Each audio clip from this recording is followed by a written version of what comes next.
Amém, irmãos, só a igreja com a paz do Senhor. É uma alegria retornar aqui mais uma vez com essa incumbência de trazer a palavra do Senhor, né? Zé Maria me chamou. E Zé Maria não é apressado, né? Ele disse: Dedé, diga logo, meu irmão, se vai ou não. Eu disse: eu vou, Zé Maria. Estamos aqui nessa noite. Fico feliz demais, né? Porque o irmão Cício, eu digo a ele isso direto, ele não acredita. Eu disse: irmão Cício, quando eu crescer, eu quero ser igual ao senhor.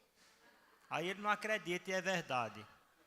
Quando se fala de serviço do Senhor, em servir ao Senhor, o irmão Cício é um referencial. Eu digo direto, já disse o pessoal da central, disse: olha, sempre eu quero sequestrar ele para levar ele para Santa Luzia. Eu vou levar ele para Santa Luzia, tento sequestrar, mas ele não deixa. Já disse aos irmãos da central, se eles quiserem ter diácono por excelência, pega o irmão Cício um dia, deixa um dia, todos os diáconos da nossa congregação, e deixa um dia com o irmão Cício, e eles irão aprender o que é servir ao Senhor. Amém? E a honra não é para o irmão Cício, não, a honra é para Cristo. Porque disse o apóstolo Paulo: seja meus imitadores, como eu sou de Cristo. Então eu imito o irmão Cício naquilo que eu posso. Amém? Abra vossas Bíblias no Evangelho de Marcos, capítulo 4, do verso 35 ao 41, um tema muito conhecido, né? Jesus acalma uma tempestade. E o título que eu dei a essa mensagem nessa noite é: o que fazer nas tempestades da vida? O que fazer? Marcos capítulo 4, verso 35 ao 41.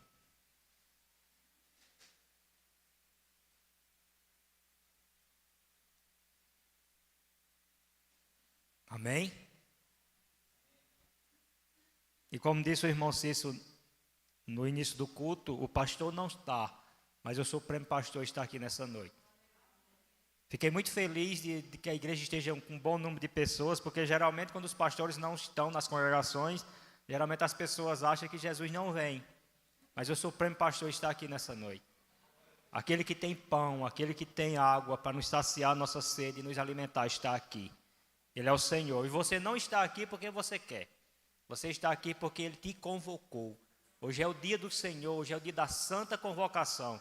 E nós subimos à casa do Senhor para adorar, para exaltar o seu nome, porque Ele nos chamou. E estamos aqui nessa noite para tributar honra e glória a esse Senhor, esse bondoso Senhor. Diz assim a palavra do Senhor: naquele dia, sendo já tarde, disse-lhe Jesus: passamos para outra margem. E eles, despedindo a multidão, o levaram assim como estava, no barco, e outros barcos seguiam. Ora, levantou-se grande temporal de vento, e as ondas se arremessaram contra o barco, de modo que o mesmo já estava a se encher-se de água. E Jesus estava à popa, dormindo sobre o travesseiro. E ele o despertaram e disseram: Mestre, não te importa que pereçamos? E ele, despertando, repreendeu o vento e disse ao mar: acalma-te, emudece. O vento se aquietou e se fez grande bonança. Então lhe disse: por que sois são tímidos, como os que não tendes fé? E eles, possuídos de grande temor, diziam uns aos outros: quem é este, que até o vento e o mar lhe obedecem? Amém? Irmãos, grave bem esse título: o que fazer nas tempestades da vida? E eu quero dizer para vocês que na vida de um crente não é surpresa, ela virá. Jesus disse que nesse mundo nós teríamos aflição, mas devia ter bom ânimo. Então, nas tempestades da vida, meus queridos irmãos, por mais que a gente viva uma vida diante de Deus, no serviço da casa do Senhor, uma vida de crente, orando, jejuando, buscando ao Senhor, mesmo que nós tenhamos uma doutrina correta, mesmo que nós tenhamos um modo de vida correto diante de Deus, irá acontecer na nossa vida grandes tempestades, porque nós ainda estamos nesse mundo. E ela virá. Mas a pergunta é: o que fazer? Marcos, ele dá essa narrativa a respeito de Jesus, do capítulo 1, ele vai dizer que, ele começa enfatizando e dizendo: Jesus é o Filho de Deus. Então a mensagem de Marcos é em dizer: Jesus é o Filho de Deus. E depois que você vai ver nos capítulos adiante, você vai ver o testemunho de João Batista a respeito de quem era Jesus. Você vai ver o batismo de Jesus, a tentação de Jesus, e Jesus chama os seus discípulos para o seguir. E no fim do capítulo 1 ao 3, nós vamos ver os milagres de Jesus e as controvérsias entre Jesus e os fariseus e escribas. E no capítulo 4, do verso 1 ao 34, ele expõe as parábolas. E aqui nós estamos no capítulo 4, no verso 35, Jesus dando um sinal para aqueles discípulos dele, o que era ter experiência verdadeira com Cristo em meio às dificuldades da vida. Mas Jesus dá uma ordem a esse discípulo, como nós já vemos no versículo 35. Ele diz, naquele dia, sendo já tarde, disse Jesus, passamos para outra margem. Há uma ordem aqui. Há uma ordem que era para passar aquele mar e ir para outra margem. A outra margem tinha algo especial lá, que eu vou dizer no final, que era que tinha na outra margem daquela travessia de Jesus. De acordo com Marcos, no capítulo 3, verso 7, nesse tempo Jesus estava na Galileia, estava pregando na Galileia. A região dos Gesarenos, em Decápolis. E Decápolis ficava na outra margem do lago. Esse lago, ou mar da Galileia, que na verdade era um lago e não um mar, como ele era conhecido, ficava cerca de 220 metros abaixo do nível do mar. E possuía aproximadamente 21 quilômetros de comprimento e 14 de largura. Ao sul do Vale Rochoso, tinha uma passaginha conhecida como Gró. O vento afunilava através das montanhas ao redor do vale ao sul, podendo causar repentinas tempestades no barco. Perceba algo aqui muito importante. Os discípulos eram o quê?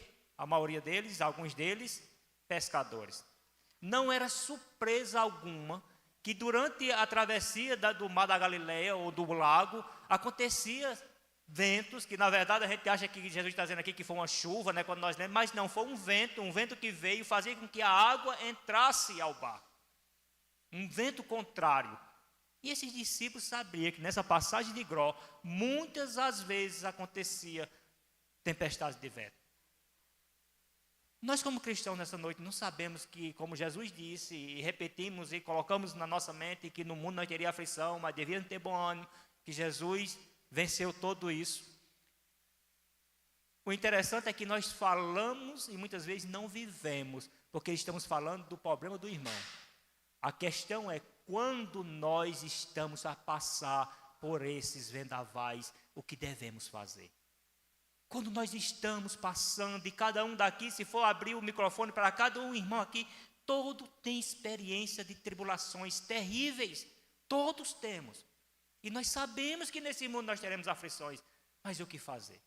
Esses discípulos estavam preparados para aquelas tempestades. Eles eram acostumados, e quantas às vezes à noite ou durante o dia eles passaram por aquele lago. O quanto era normal para eles caminhar por aquele lago. Mas naquele dia, Jesus tinha lições extraordinárias para aqueles discípulos. O nosso sofrimento, meus queridos irmãos, ele é pedagógico. Ele nos ensina a dependermos totalmente do Senhor. E isso nos faz crescer como cristãos. Isso nos faz, na nossa caminhada cristã, nos faz ser crentes melhores. E Cristo quer fazer isso conosco no sofrimento da nossa vida. Ele quer nos ensinar o quanto nós somos dependentes dEle e quanto nós devemos tudo a Ele. E Deus quer que você tenha experiências extraordinárias. Não viva nas experiências do irmão mais próximo de você. Tenha experiências com o Senhor e confie nesse Senhor. O versículo 36, Marcos dá uma alusão muito boa, porque ele diz que outros barcos o seguiam. Isso traz uma veracidade, não só que ele está dizendo de uma pessoa que estava dentro do barco, mas ele dizia que outras pessoas testemunhavam daquele acontecimento. Meus queridos irmãos, isso nos dá uma responsabilidade muito grande. Porque nas tempestades da nossa vida, as pessoas estão nos olhando. As pessoas estão nos olhando qual será o nosso regimento de fé, o como iremos exercitar a nossa fé em meio à dificuldade que passamos. As pessoas estão olhando para nós. Então veja a responsabilidade e aproveite esses desertos que nós passamos para nós dependermos mais do Senhor, como já foi dito nessa noite. Esse detalhe acrescenta realismo e revela testemunhas oculares por volta daquela narrativa de Marcos. Marcos está dizendo, olha, pessoas viram isso. Não foi só nós que vivemos. Não tem certos pregadores que dizem, meus irmãos, se vocês pudessem ver o que eu estou vendo, e ninguém pode ver, não tem muitos que dizem isso. Mas não, meus amigos, meus irmãos, os milagres de Jesus são patentes aos nossos olhos, são claros, são vívidos, e todo mundo vê. E esses discípulos viram quantos milagres com Jesus. Quando Jesus estava nas parábolas, dizendo as palavras, quantos milagres Jesus não fez na travessia com esses discípulos, antes desse grande acontecimento aqui. No verso 37, a Bíblia vai dizer que surge uma tempestade. Agora os discípulos estão vivendo de fato a tempestade. O reverendo Hernando Dias Lopes diz assim: a paz não é ausência de problema, é confiança no meio da tempestade. É o triunfo da fé sobre a ansiedade. No primeiro momento que nós somos acometidos por adversidade na vida, a primeira coisa que vem no nosso coração é o quê? Ansiedade. E nós resolvemos logo esses problemas que nos acometem, e nós ficamos ansiosos e não resolveremos nada. Nada que a gente faça nos fará livrar-se dessa tempestade. Mas o reverendo aqui está dizendo que a paz é você estar com o coração tranquilo em meio às adversidades da vida. Há uma aplicação aqui: tenha paz em Cristo. Nas adversidades, nos problemas da nossa vida, devemos ter paz em Cristo, porque a Bíblia diz que nesse mundo nós teríamos aflição e não seria uma vida fácil. Se alguém vendeu para você que ser crente viria aqui e resolveria os seus problemas, eles mentiram para você. Todos os dias nós lutamos, mas a diferença nossa para as pessoas que estão lá no mundo, sabe qual é? É porque nós temos Cristo ao nosso lado. É porque nós temos a paz de Cristo, a paz que supre todo entendimento, e as pessoas começam a olhar para nós e dizem: mas por que esses crentes têm paz? Porque é a paz de Cristo, é a paz do nosso Senhor. Jesus está dando exemplos para aqueles discípulos, para que eles pudessem aprender, e nós como cristãos, discípulos de Cristo, devemos aprender com Ele a respeito das tempestades da nossa vida. John Charles Riley diz que os discípulos tinham passado o dia ouvindo o mestre e fazendo a sua obra, mas isso não isentou de problemas. Meus queridos irmãos, por mais que nós vivemos, como eu disse, uma ortodoxia na igreja, uma doutrina perfeita, né? Uma ortopraxia também, de viver uma vida de crente, vivendo em oração, vivendo aqui na quinta, na terça, na quinta, no sábado, domingo, vindo constantemente à igreja, orando, jejuando, não nos significa que não iremos passar por problemas. Isso não nos dará o direito de dizer: não, eu estou imune aos problemas, porque agora eu vivo uma vida de crente perfeita, como irmão disse aqui, eu dou o dízimo, dou a oferta, então Deus não vai permitir. Que Deus é esse que me permitirá que as coisas em mim aconteçam? Lembre-se sempre, o Senhor não livrará que você esteja na tempestade, mas Ele te livrará na tempestade. Ele permitiu que 3 jovens fossem lançados em uma fornalha de fogo, mas Ele estava lá no meio. E isso nos traz o que é o nosso coração? Paz. Paz ao nosso coração em saber que Cristo está conosco. Se Ele está conosco, o que temeremos? Os discípulos, meus queridos irmãos, viveram o mais íntimo do relacionamento com Cristo. Viram Cristo expor-nos as parábolas. Viram Cristo fazer grandes milagres. Mas isso não o livrou, isso não o tirou daquelas lutas. No verso 37 ainda vemos que no meio da tempestade, o barco está se enchendo de água. Mas nós vemos que esses discípulos, como foi falado, homens preparados para estar no barco, lutaram com todas as suas forças e conhecimento de marinheiro, mas não foi suficiente. Eu imagino que aqueles discípulos, quanto tentaram vencer mais aquela tempestade com as suas forças, o quanto eles tentaram e lutaram com as suas forças, achando que o seu braço era forte o suficiente para os livrar. E na verdade, quanto mais eles lutavam, mais pior ficava. E não é isso que nós fazemos. Nas tempestades da vida, nós tentamos resolver, fazer do nosso jeito, achar que se nós for no médico tal, no médico X, vai resolver. Se achar que nós fazer qualquer outra coisa, não seja financeiramente ou qualquer coisa da nossa vida, irá resolver os nossos problemas. E nós tentamos e esquecemos que Jesus está no barco. E oramos e pedimos ajuda a alguém, e ficamos ansiosos e começamos a adoecer o nosso coração. E esquecemos que Jesus está no barco. Veja o versículo 38 comigo. E Jesus estava na popa dormindo sobre os travesseiros. E eles o despertaram e disseram: Mestre, não te importa que pereçamos? Quantas orações você tem feito a Jesus dizendo: Senhor, eu sou fiel a Ti, Senhor. E por que isso veio sobre mim, Senhor? Ô Senhor, onde foi que eu falhei, Senhor, para que isso viesse a mim? A gente também tem muitas vezes essas orações. Senhor, foi o que eu fiz, Senhor, para que esses problemas viessem sem soluções à minha vida. O que foi que eu fiz, Senhor? Se você estiver no tipo de igreja, vai dizer que você está em pecado e por isso que Deus está o castigando, e não é verdade. Mas o que fazer, meus queridos irmãos, quando essas tempestades virá sobre nossa vida? E esses discípulos aqui estavam agora indagando o mestre. Mas sabe o que é importante aqui? O que me traz mais alívio nesse texto é o versículo 38. Jesus estava dormindo no meio de uma tempestade. Já pensou isso? Deitado em um travesseiro. Isso é espetacular, meus queridos irmãos. Isso é um exemplo. Durma no meio das tempestades da sua vida. Deito, logo durmo, porque é o Senhor que tem me feito bem. O segredo da fé cristã é dormir em meio à tempestade. Jesus está dizendo, em meio à tempestade, descanse. Tenha fé, tenha confiança, não tenha medo, descanse. Jesus estava dormindo. Tenha fé, descanse.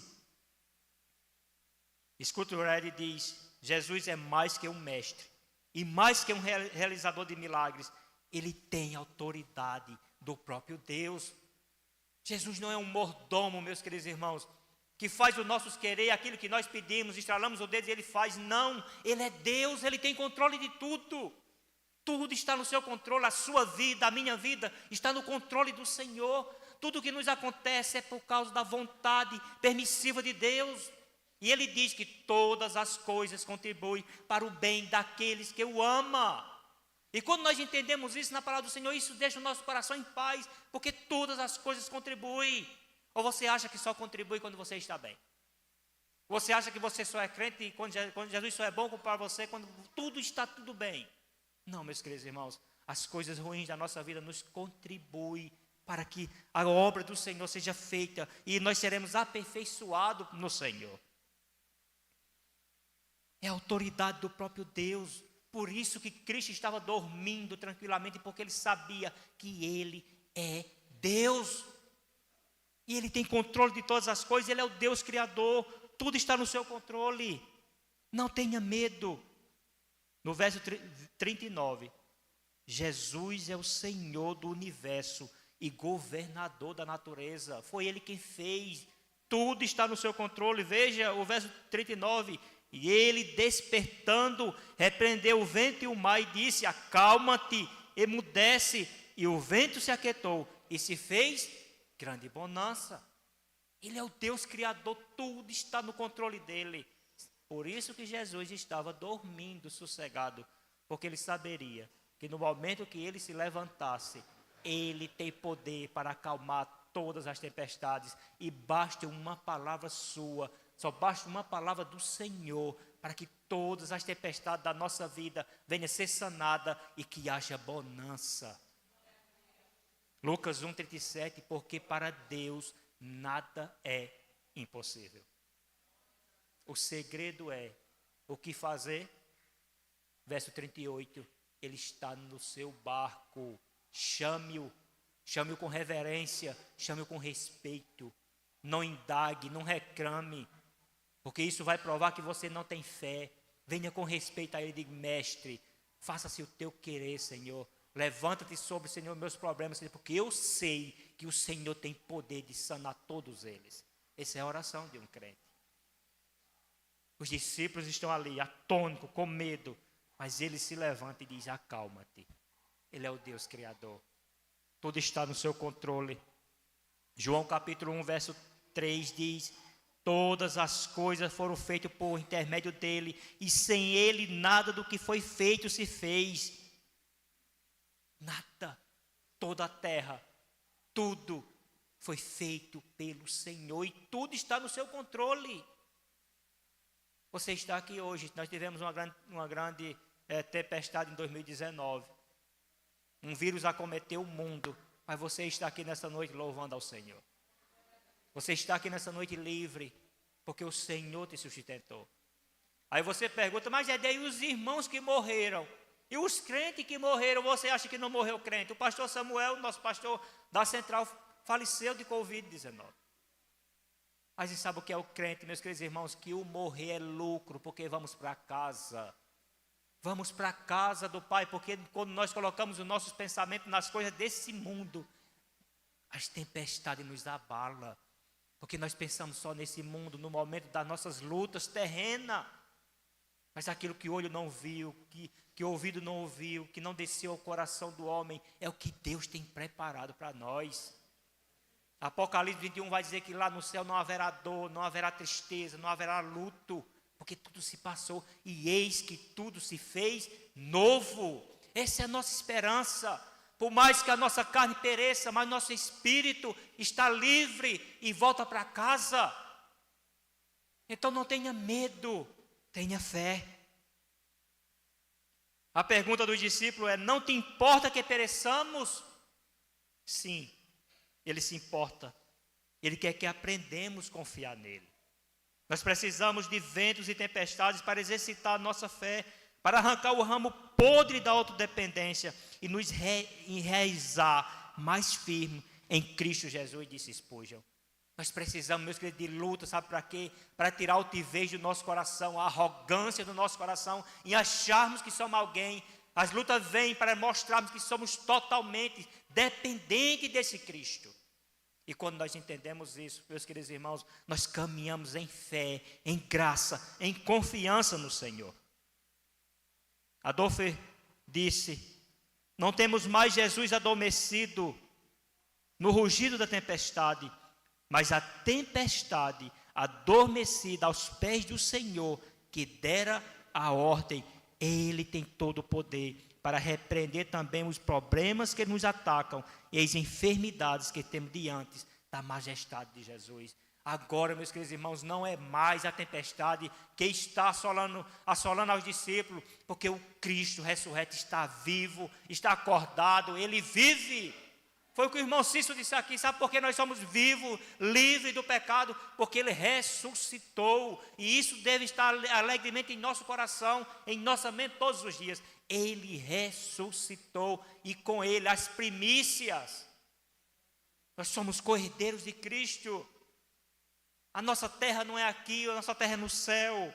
Não se prenda aos problemas terrenos. Coloque o seu pensamento unicamente naquilo que nos dá esperança. E a esperança do crente, meus queridos irmãos, é o céu, as mansões celestiais.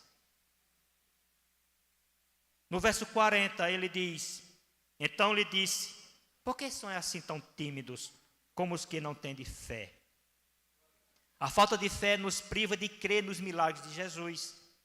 Os discípulos falharam no teste prático e revelaram medo e não fé. Onde o medo prevalece, a fé desaparece. Quando nós não temos fé, quando não confiamos, que fé, sabe qual é a definição de fé? Acho que nós já sabemos, né? O firme fundamento das coisas que não se vê, mas a certeza do que se espera. Fé no que vê. O irmão Cícero foi muito bem aqui quando ele disse: nós cremos no Senhor, ressurreto, vivo, em espírito. Nós não cremos num Deus morto, que nós temos que olhar para Ele ou caminhar junto com Ele. Não, o nosso Deus é vivo, vivo, Ele está vivo. Esse é o nosso Senhor, e isso nos dá fé, isso nos aumenta a nossa fé, isso nos traz esperança, porque não vemos, mas cremos nele. Louvado seja o nome do Senhor. No versículo 41, ele diz assim: e eles, possuindo de grande temor, diziam uns aos outros: quem é este que até o vento e o mar lhe obedecem? A palavra grega aqui é peobroe, e não significa medo de covardia, não, mas medo de temor e reverência. Seu medo e falta de fé vem à tona por muito motivo. Eles não sabem quem é Jesus. A verdade é que os discípulos estão caminhando com Jesus. Eles ouviram Jesus pregar as parábolas, eles ouviram Jesus curar, eles viram Jesus fazer grandes milagres. Mas a verdade, esses discípulos não conheciam Jesus. Talvez você, como eu disse aqui, você tenha uma doutrina correta, você tenha uma vida de crente que vem à igreja cotidianamente, o pastor estando ou não, você está aqui, mas isso não significa que você é crente. Isso não significa que você tem fé. Conhecer Jesus, meus queridos irmãos, vai muito além de vir aqui no domingo. Conhecer Jesus vai muito além do que nós vivemos uma religiosidade. Vai muito além disso. Conhecer Jesus é viver uma vida de intimidade pessoal com Ele. Não é caminhar com Ele, é conhecê-los de verdade. Conhecer Jesus não faz medo, não traz pavor. Conhecer Jesus não nos desvanece na fé. Conhecer Jesus, nós não pecamos em sentido de viver pecando continuamente. Conhecer Jesus é nós dobrarmos e reverenciá-lo e dizer: Senhor, Tu és o meu Rei, o meu Senhor. Conhecer Jesus, meus queridos irmãos, é saber que por mais que nós não tenhamos controle da nossa vida, Ele tem. Conhecer Jesus é correr aos pés dEle no primeiro momento de dificuldade, dizer: Senhor, socorre-me, porque nós não iremos perecer. Conhecer Jesus vai muito além de uma vida de igreja, numa vida de ser membro, ou ter uma plaquinha, ou um cartãozinho dizendo que você é crente da igreja congregacional em Sumé. Conhecer Jesus vai muito além disso. Sigamos e prossigamos em conhecer ao Senhor. Eles não conheciam Jesus, mas quando passaram o medo da tempestade e da morte, eles são acometidos por outro tipo de medo e de temor. Não a sensação de assombro, como ele diz: quem é este que até o mar e o vento lhe obedece? Mas porque Deus estava ali, eles passaram a ter uma fé real e experimental, e não uma fé sem experiências. Ter uma vida cristã, ser um crente de verdade, é ter uma fé real no Senhor, é ter uma fé prática, de praticidade, viver uma fé que as pessoas vejam, olhem em nós e vejam que crente de fé. Por mais que as tribulações, por mais que ele esteja com problemas seríssimos, ele tem fé que o Senhor irá lhe curar. E é uma fé experimentada. Esses discípulos precisavam passar por essa tempestade para que eles fossem experimentados. Eles foram experimentados por Cristo, por Jesus. E aquele temor deles era um temor de reverência, porque eles sabiam que Deus estava ali. O Cristo encarnado, o Deus Pai estava ali. E isso nos traz experiências extraordinárias. Não viva nas experiências dos outros. Eu conheço muitos crentes que vivem vivendo das experiências dos outros. Não porque o irmão fulano ali viu isso, viu um anjo descendo, outro subindo. Porque o irmão fulano ali viu aquilo. Porque o irmão fulano ali orou e curou. Viva as experiências de Cristo. Deus te chamou a cada um individualmente para sermos um crentes maduros diante dEle. Uns crentes experimentados por Ele e aprovados. Porque esses discípulos foram reprovados pelo Senhor. Porque Ele disse: por que sois tão tímidos como aqueles que não têm fé? Esses discípulos viram algo extraordinário nessa caminhada, mas na tempestade da sua vida, eles temeram e foram reprovados pelo Senhor. Lembra que eu disse a vocês que do outro lado, na outra margem, tinha algo muito importante esperando lá? Abra vossas Bíblias no capítulo 5, aliás, do versículo 1 ao versículo 8. Veja qual era a intenção de Jesus. Disse: passamos para outra margem. Existia ali um objetivo de Cristo, para aqueles discípulos vivessem aquelas tempestades, para que eles pudessem aprender, ser experimentado e as experiências ser realmente feitas, porque algo muito mais importante estava para acontecer do outro lado. Capítulo 5, versículo 1 a 8 diz assim: entre mentes chegaram a outra margem do mar, a terra dos Gerazenos. Qual foi a ordem de Jesus? Passamos para outra. E o que aconteceu? Eles chegaram.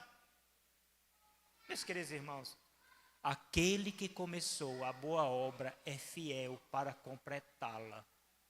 Tenha paz, durma no meio da tempestade da sua vida, porque o caminho será trilhado com dificuldades, mas nós chegaremos lá. Porque a ordem foi do Senhor. Passamos para outra margem.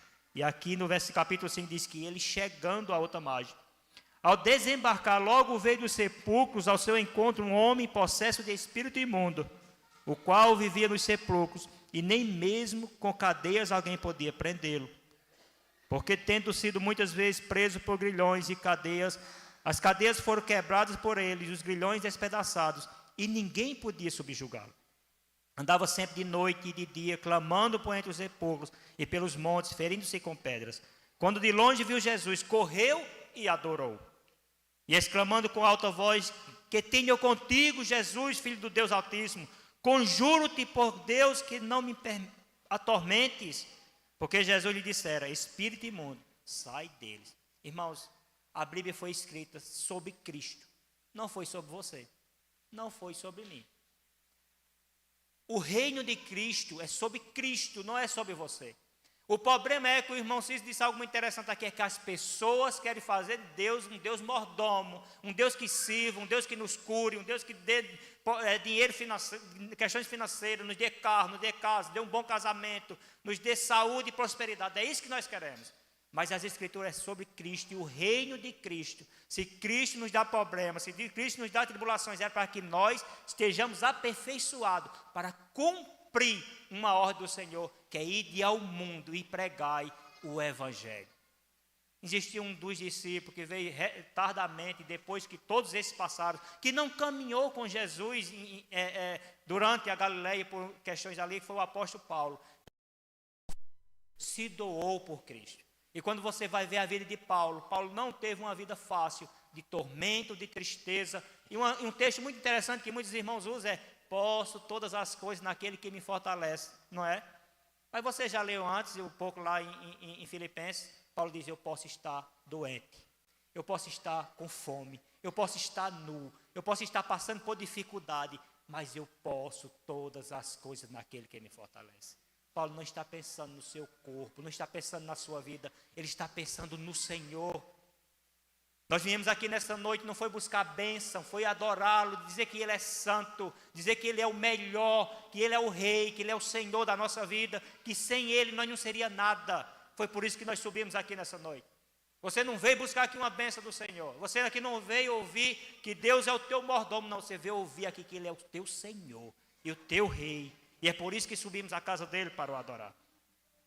E quando Jesus chega na outra margem, aqueles discípulos aprendem mais uma lição extraordinária. É por mais que eles passassem por tribulações, o caminho e a chegada era certeza. Existia uma alma que estava clamando por socorro. E o que é interessante é que quando Jesus chega, o diabo possesso naquele homem, ele corre aos pés de Jesus e faz o quê? Adora. Mas você lembra o que foi que os discípulos fizeram quando Jesus, na tempestade? Senhor, não te importa que pereçamos, tu está dormindo aí, não está sede, não se importa com meus problemas. O diabo adorou. Você já parou para pensar nisso? Todos os encontros que Jesus teve com alguém possesso, o diabo adorava, porque sabia quem era. Veja o versículo. No versículo 6, quando de longe viu Jesus, correu e o adorou diante de Jesus, meus queridos irmãos. Ele é o Senhor da eternidade, Ele é o Senhor, que Ele tem poder sobre a natureza, Ele mostrou que Ele é o Senhor Criador, mas Ele tem poder sobre as potestades do inferno também. O que tem de crente com medo do diabo, com medo do macumbeiro, com medo do fulano de tal, com medo do demônio, com medo de não sei quem, meus queridos irmãos, você está protegido pelo Senhor. Como disse Lutero, o diabo é um cachorro que está na coleira de Deus, ele não toca em você. A doença que vem sobre você não foi o diabo que colocou, o problema financeiro que vem em você não foi o diabo que colocou. Tudo depende da permissão de Deus. Entenda isso. E não é porque, Senhor, mas para que, Senhor, que o Senhor, para que, Senhor, isso está me acometendo, Senhor. Tenha certeza de uma coisa, é para fazer de você um cristão melhor. É para mim fazer um cristão melhor, caminhar por fé, não por vista. Caminhar por vista é fácil, mas caminhar por fé é ver o que ninguém vê. É colocar o pé onde ninguém enxerga nada. É estar diante de um penhasco e Jesus dizer, pula, e você pular. E saber que Ele te sustenta em suas mãos. Isso é confiar no Senhor. Isso é confiar no Senhor. E diz o versículo 7, e exclamando com grande voz, disse, que tenho eu contigo, Jesus, Filho do Deus Altíssimo. Que reverência. Que reverência. Ele deu o título de Cristo aqui, Filho do Deus Altíssimo. Lembra o que é que Marcos dizia, que Jesus era filho de quem? De Deus. O diabo reconhece que Jesus é o Filho do Deus Altíssimo. E o que é que tem de crente que nas orações, faz orações dizendo, indagando a Deus, colocando Jesus na parede e dizendo, Senhor, por que o Senhor faz isso? Você está compreendendo que caminhar com Jesus não é ser crente, estar do lado de Jesus, não significa que você o conhece de verdade. Lembra daqueles 2 discípulos do caminho de Emaús? Estava com ele, caminhando com ele, e volta arrependido, dizendo: olha, acabou tudo, tudo está perdido, ele morreu, acabou. Mas lembra que Jesus encontra com eles, misericordiosamente Jesus encontra com eles e vai caminhando. E o que é que Jesus vai expondo? As Escrituras. E quando Jesus vai expondo nas Escrituras, o que é que arde o coração deles? E quando ele chega na parada, eles reconhecem que é Jesus. No partir do pão, na hora da ceia, na hora que Jesus está ceando, eles reconhecem que é Jesus. Meus queridos irmãos, na hora da comida, na hora da palavra do Senhor, não existe um crente que quer experiência com Jesus, quer ter experiências extraordinárias com Jesus, quer viver uma vida de gozo e plenitude com Jesus, seja um leitor voraz das Escrituras. Se você gosta de revistinha, se você gosta de gibi, troque pela Bíblia. Leia incessantemente, de dia e de noite, nos umbrais da porta, detrás da orelha, como fazia o sacerdote. Leia as Escrituras, que você vai ver que todas as respostas para os teus problemas estão aqui. Porque quando nós caminhamos e confiamos no Senhor, nós temos uma vida plena com o Senhor. Porque sabemos que não depende de nós, depende dEle. E o propósito de Jesus era que aquela alma fosse curada. Pare de ficar com mimimi, né? A palavra do momento agora, crente mimizento. Pare de ficar só se preocupando com o teu corpo, com a tua vida, com a tua saúde, com as tuas finanças. É muito mais do que isso, meus queridos irmãos. O Evangelho, as boas novas do Evangelho devem ser levadas para o mundo. E Jesus estava dizendo a esses discípulos: vocês se preocupam com o momento que vocês estão vivendo de dificuldade, mas esquece que a ordem era do outro lado, e a ordem era chegar, porque tinha alma dependendo de que vocês chegassem. As pessoas dependem de mim e de você. Essa igreja está aqui em Sumé para dizer 2 coisas ao povo de Sumé. Em primeiro lugar, é que Jesus é o Senhor, que salva pecadores. E em segundo lugar, é que Jesus é juiz, que condena pecadores. E que a palavra de Deus, o alimento de Deus aqui nessa igreja é: arrependei-vos, porque é chegado o reino dos céus. Esse é o intuito dessa igreja. Não é aqui para que o Senhor resolva os nossos problemas do nosso dia a dia. Não é isso. É sobre Ele, é para Ele que vivemos e respiramos. Efésios capítulo 1, verso 21 diz assim: acima de todo principado e potestade, e poder e domínio, e de todo nome que se possa referir, não só no presente século, mas também no vindouro. Ele é o mestre, o Deus da criação, o Senhor que tem todo o poder. Ele tem poder sobre a natureza, Ele tem poder sobre os espíritos imundos. Ele é um Deus libertador, louvado seja o nome do Senhor. E eu concluo nessa noite aqui dizendo: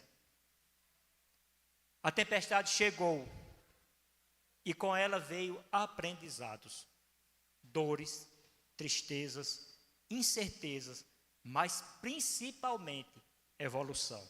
A tempestade chegou, primeiro com a esperança que depois que ela passar, viria o sol. Mas o sol não apareceu. Apareceu a frieza de um coração quebrantado. A tempestade chegou com um ar de limpeza, limpa tudo que mais escuro, limpa a alma que estava nas mais profundas trevas. A tempestade chegou, com ela a beleza que só ela tem, porque nem toda tempestade é avassaladora, porque tem tempestades que vêm só para nos mostrar o quanto somos dependentes de Jesus. E isso nos basta. Nós somos totalmente dependentes dele, meus queridos irmãos. Quando nós entendemos isso, fica tão fácil ser crente. Lembra aquele pessoal que tem uns que defendem que ser crente é difícil, tem outros que dizem não, ser crente é fácil. Eu estou na turma que ser crente é fácil, difícil é ser escravo de Satanás, porque nós temos Jesus no nosso barco. Por mais que o nosso barco esteja aí na pique, Ele está lá. É Ele que está lá. Não somos nós, você não venceu nada com a sua força. E a tempestade chega para nos provar que somos totalmente dependentes dele. Irmãos, e se nós morrermos, vamos para casa. Lembra o que o apóstolo Paulo diz lá em Filipenses? Ele diz: olha, por amor de vós, é bom que eu ainda permaneça entre vós, porque eu ainda tenho muito trabalho para fazer. Mas partir, morrer com Cristo é muito melhor. Sabe quando o crente ele tem medo da morte? Sabe o que significa? É que a nossa fé está abalada. É que a nossa fé está sendo sufocada pelas tempestades da vida. Mas se vivermos, se nós estamos aqui vivos, é para Cristo. Se Deus não permitiu que a gente partiu daqui pelos problemas que já tivemos, é porque Ele quer que nós cumpramos e chegamos ao outro lado. E durante essa travessia, terá dificuldade, terá problema. Mas no primeiro restígio que tiver só pingando água no seu barco, corra para os pés de Jesus. Não espere o seu barco a pique. Ele está só com o ouvido atento à oração desse lugar. Não é o que ele diz, que ele está com o ouvido atento, só precisando que nós experimente as experiências espirituais com esse Cristo e deixamos de só andar junto, mas caminhar de mão dadas com Ele. Que Deus nos abençoe. Eu já agradeço a oportunidade. Deixo um abraço ao pastor Zé Maria e a vocês.